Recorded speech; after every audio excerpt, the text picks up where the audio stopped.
Nós estamos, irmãos, hoje aqui reunidos para fecharmos um ciclo de uma reflexão que estamos há alguns dias já trabalhando. Nós estamos falando sobre Jacó, estamos falando sobre um homem que procurou alcançar as bênçãos ou as coisas na vida usando de astúcia, usando de enganação. Eu já falei por 2 domingos sobre isso, o pastor Carneiro domingo passado também falou sobre isso, e hoje eu me proponho encerrar esse assunto no capítulo 35 de Gênesis. Eu lerei o texto e após a leitura eu procurarei trazer a nossa memória, trazer à tona algumas lições e aplicabilidade das mesmas à nossa vida, ao nosso cotidiano. Gênesis capítulo 35 vai nos dizer o seguinte: então disse Deus a Jacó: levanta-te,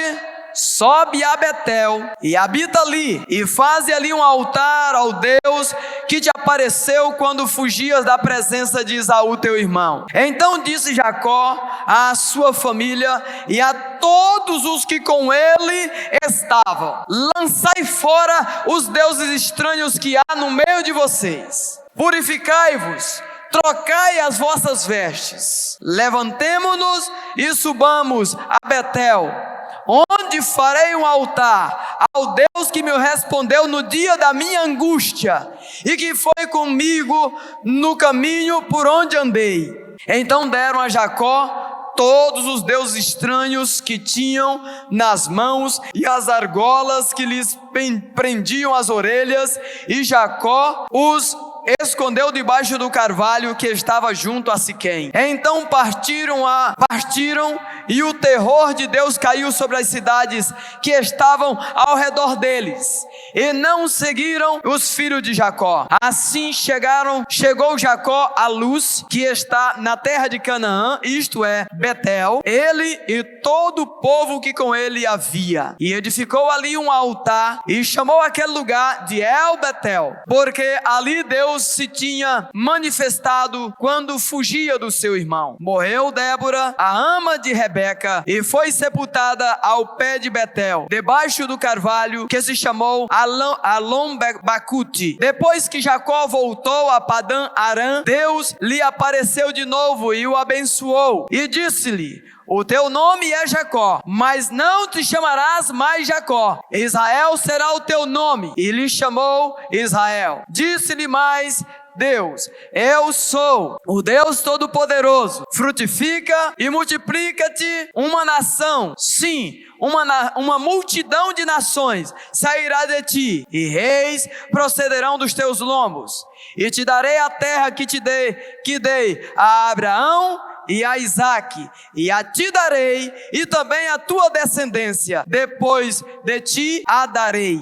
Então Deus retirou dele do lugar aonde lhe falara. Jacó erigiu uma coluna de pedra no lugar onde Deus lhe falara, e derramou sobre ela uma libação. Deitou-lhe também azeite. Jacó chamou o lugar Betel, ao lugar onde Deus lhe falara. Partiram de Betel, e havendo ainda pequena distância para chegar a Efrata, Raquel deu à luz a um filho cujo nascimento lhe foi penoso. Tendo ela trabalho em seu parto, disse-lhe a parteira: não temas, pois também esse filho terás. Ao sair-lhe a alma, porque morreu, chamou-lhe Benoni, mas seu pai lhe chamou Benjamim. Assim morreu Raquel e foi sepultada no caminho de Efrata, isto é, a caminho de Belém. Sobre a sepultura de Raquel erigiu Jacó uma coluna, e até o dia de hoje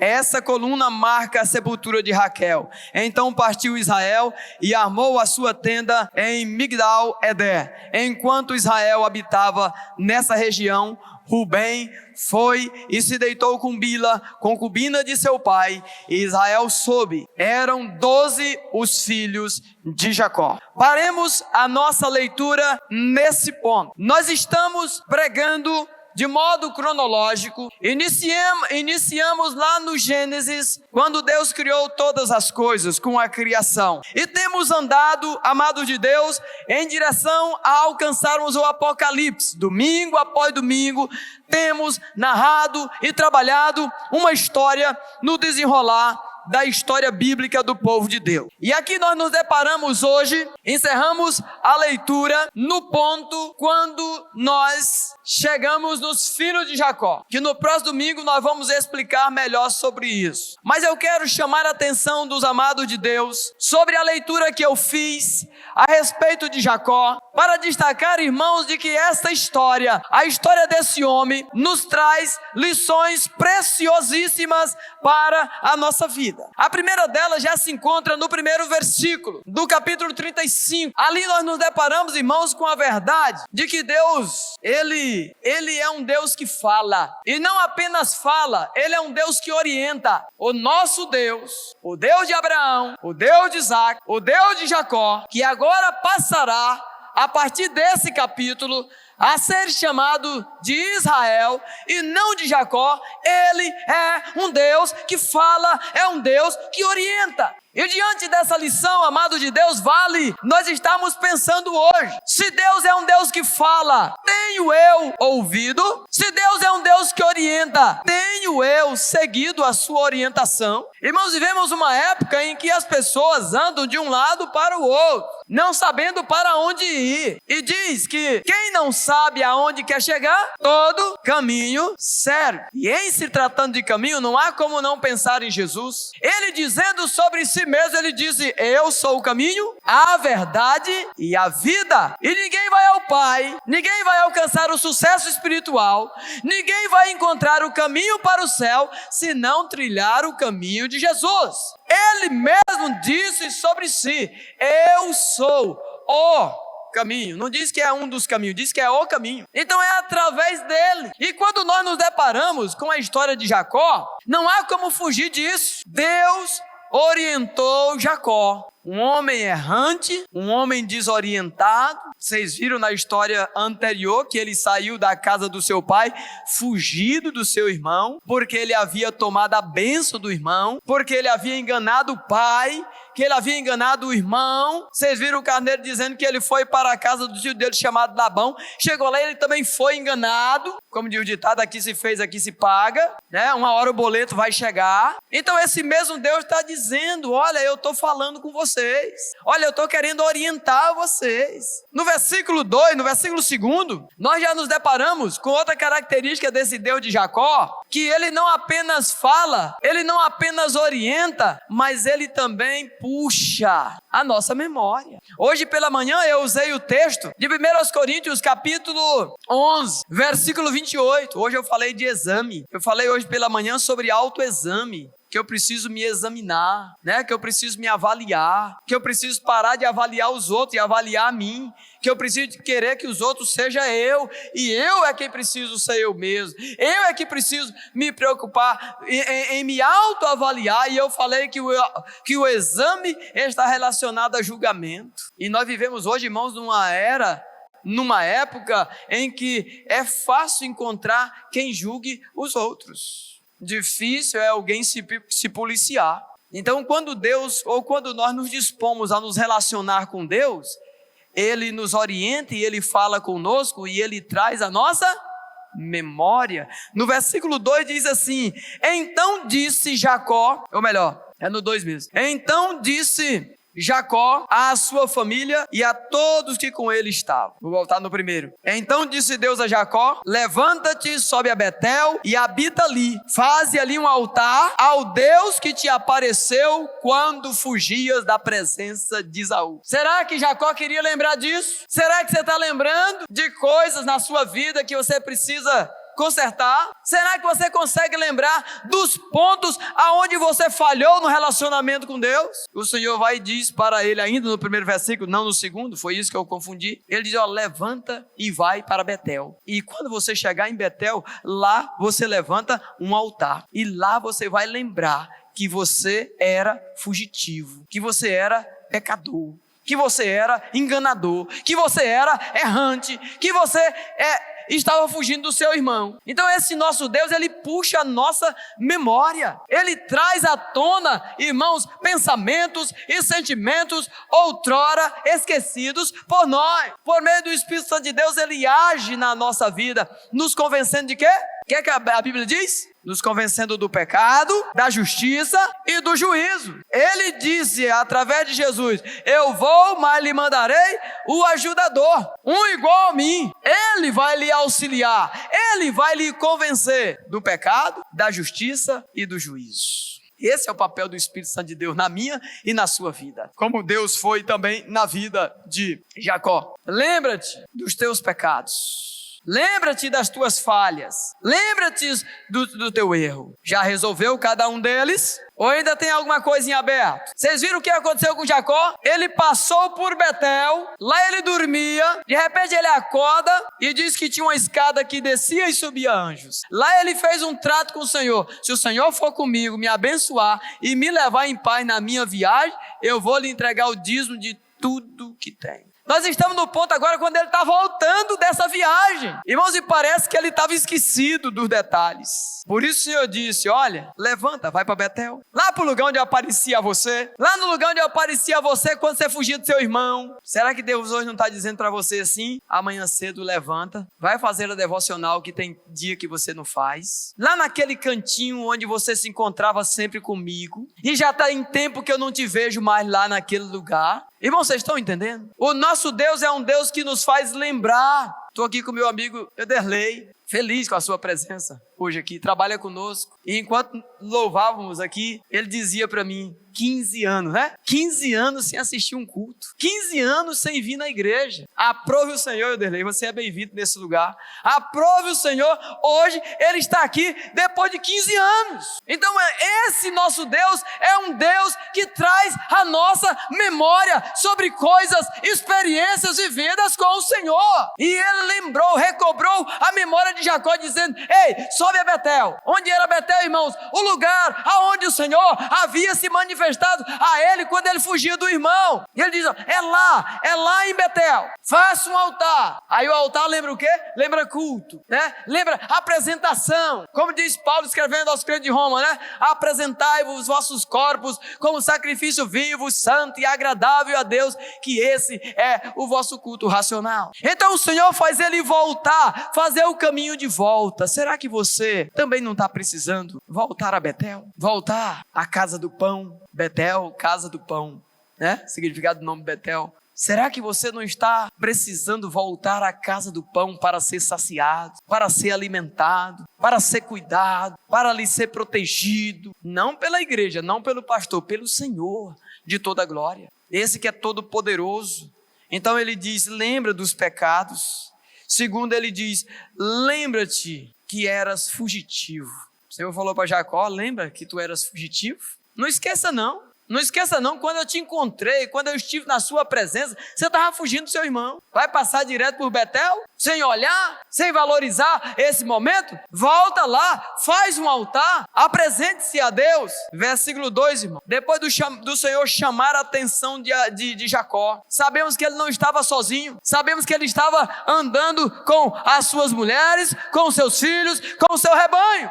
Ele não estava sozinho. No versículo 2 do capítulo 35, vai dizer: então disse Jacó à sua família e a todos que com ele estavam. Jacó foi cobrado, consequentemente ele também cobrou, ele se posicionou agora como sacerdote do seu lar, sacerdote de quem andava com ele, sua família e seus filhos. Olha a proposta, irmãos, que ele fez, a proposta de um homem de Deus, a proposta de um homem que agora entende o processo de Deus sobre a sua vida. E ele diz o seguinte: lançai fora o quê? Os deuses estranhos que há no meio de vocês, purificai-vos e trocai as vossas vestes. 3 coisas. O Senhor manda ele ir a Betel, levantar um altar, prestar um culto, e ele então se volta para a sua casa, para suas esposas e para os seus filhos. E ele faz 3 propostas para ele. Primeiro ele diz: lançai fora os seus deuses. Quem conhece a história não dá para eu contar a história todinha, né? Senão eu passo a noite toda aqui. Quem conhece a história sabe o que é que Raquel fez? Alguém lembra? Faz só um sinal para eu saber se alguém lembra. Amém, amém, amém, amém. Vocês sabem o que é que Raquel fez? Lembra que eu falei para vocês em algumas lições atrás, de que os irmãos ou os filhos de Labão estavam com ciúme de Jacó e queria matá-lo, que eles iam perseguindo ele. Raquel, filha de Labão, na hora de sair, o que ela fez? Ela foi lá e pegou os ídolos que tinha na casa do seu pai, colocou no alforje e disse: eu não posso sair daqui sem a proteção. Raquel teve a mesma atitude, irmãos, de Jacó. No contexto que nós estamos contando essa história, nós estamos vendo um povo que ainda não havia recebido a revelação plena de Deus. Eles compreendiam, irmãos, que o Deus era o Deus do local, o Deus da tribo, né? O Deus da casa. Eles não tinham a compreensão de um Deus que estava fora daquele circuito deles ali. Quando o Senhor se apresenta a Jacó lá em Betel, ele se apresenta com um Deus não mais tribal, mas o Deus todo-poderoso, Criador dos céus e da terra, o Deus onipresente, onisciente e onipotente, que não está apenas lá na casa de Labão, que não está apenas lá na casa de Isaac, que não está apenas ali em Betel, mas um Deus, irmãos, que está em todo lugar e nos alcança aonde nós estivermos. Esse, irmãos, é o nosso Deus. Raquel pega e esconde os ídolos. Lembra que Labão vai atrás dela? Quando chega lá, que alcança eles, ela está sentada, irmãos, em cima dos ídolos do seu pai. E qual foi a desculpa que ela inventou para não ter que se levantar? Eu estou com cólicas. Por isso, se o meu pai me permite, eu não vou me levantar. Mas ela estava sentada em cima. Irmãos, que interesse Jacó tinha de permitir que a sua esposa trouxesse esses ídolos de Labão? Há quem diga que ele não sabia, né? Mas se sabia, por que ele deixou vir? Aí nós lembramos de uma informação que nós demos lá atrás, de que ele só se converteu no Vale de Jaboque. Em Betel, houve a manifestação da glória de Deus sobre a vida de Jacó, mas ele não se converteu. Agora, no Vale de Jaboque, ele tanto se converteu como saiu dali marcado. Primeira coisa que o sacerdote Jacó, aqui nesse contexto, falou para a sua família foi: lançai fora os deuses estranhos que há no meio de vós. Raquel trouxe, irmãos. E na estrada que durou muitos dias, depois que ela se safou do seu pai,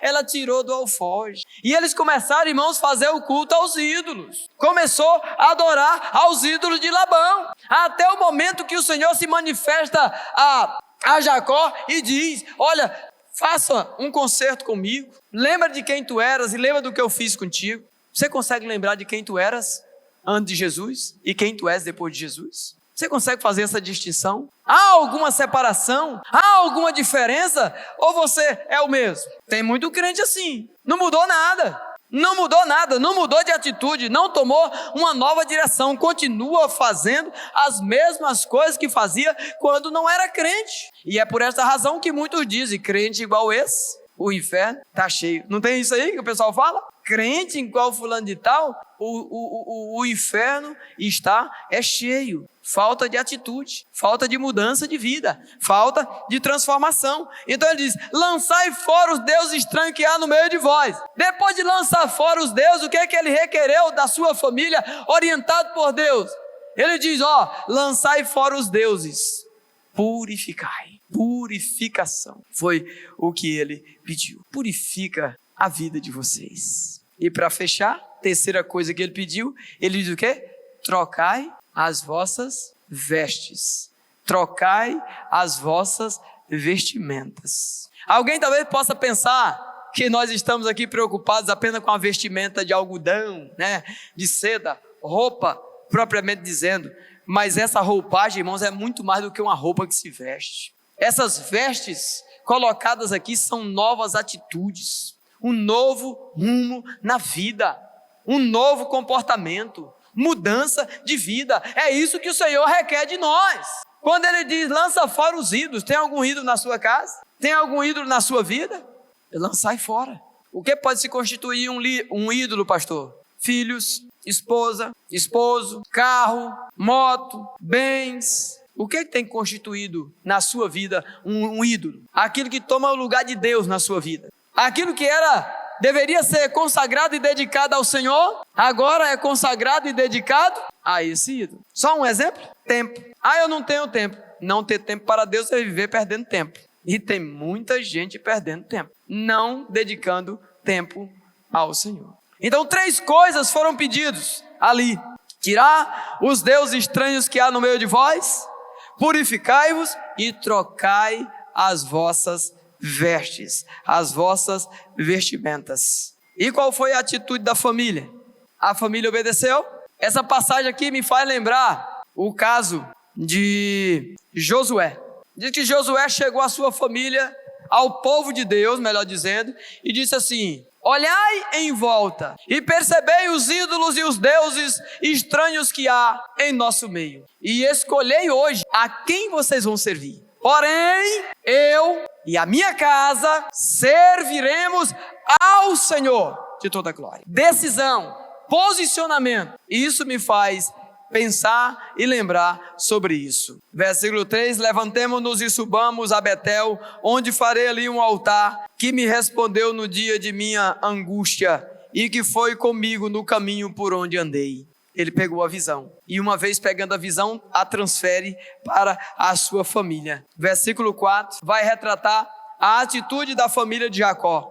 Então deram a Jacó todos os deuses estranhos que tinham nas mãos, e as argolas que lhes pendiam às orelhas, e Jacó os escondeu debaixo do carvalho que está junto a Siquém. De pronto, imediatamente. Aí eu quero abrir um parênteses para fazer uma pergunta reflexiva a nós. Será que as famílias de hoje estão assim?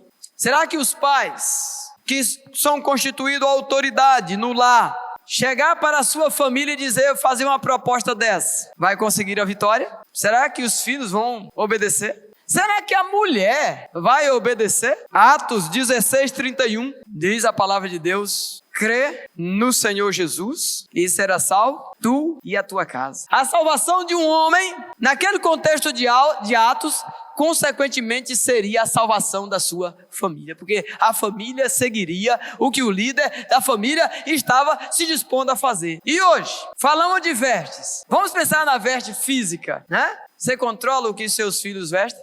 Conseguem controlar? Até certo ponto, alguns podiam dizer: oxalá se conseguíssemos ter o controle de verdade, não só sobre o que vestem, mas sobre o que assistem, sobre o que eles consomem na internet, nas mídias sociais e por aí vai. Ou se nós conseguíssemos ter esse domínio e esse controle, tudo seria diferente. A atitude da família, irmão, de Jacó foi uma atitude de obediência. Foi logo, jogaram ídolos fora, buscaram a purificação, subiram para o culto.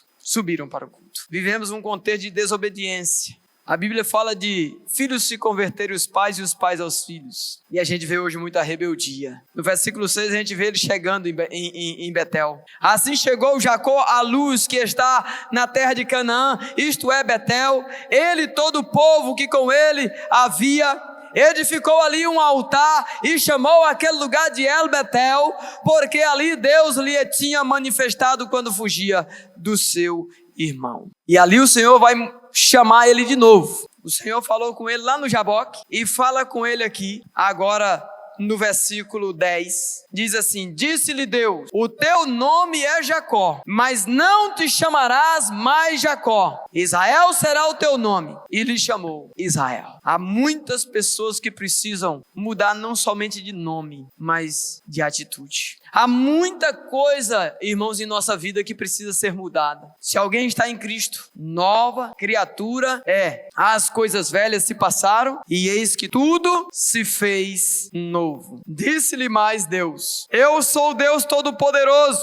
Aí o que é que ele pede agora? Frutifica e multiplica-te. Uma nação, sim, uma multidão de nações sairá de ti, e reis procederão dos teus lombos. Isso se cumpriu, irmãos? Amém ou misericórdia? Isso se cumpriu na vida de Jacó, agora chamado Israel. A descendência dele foi frutífera. Muita coisa aconteceu com os seus descendentes e nós vamos ver nas cenas dos próximos capítulos. E por que isso aconteceu, irmãos? Porque ele e sua família decidiram se render aos pés do Senhor, dizendo: a nossa vida é dirigida pelo Senhor e não por nós mesmos. É o Senhor quem escolhe, é o Senhor que dirige, é o Senhor que orienta, é o Senhor que dá direção. Paremos, amado de Deus, de andar na contramão do reino, na contramão do Senhor. Ele disse: frutifica-te, multiplica-te, uma multidão de nações sairá de ti. Reis procederão dos teus lombos.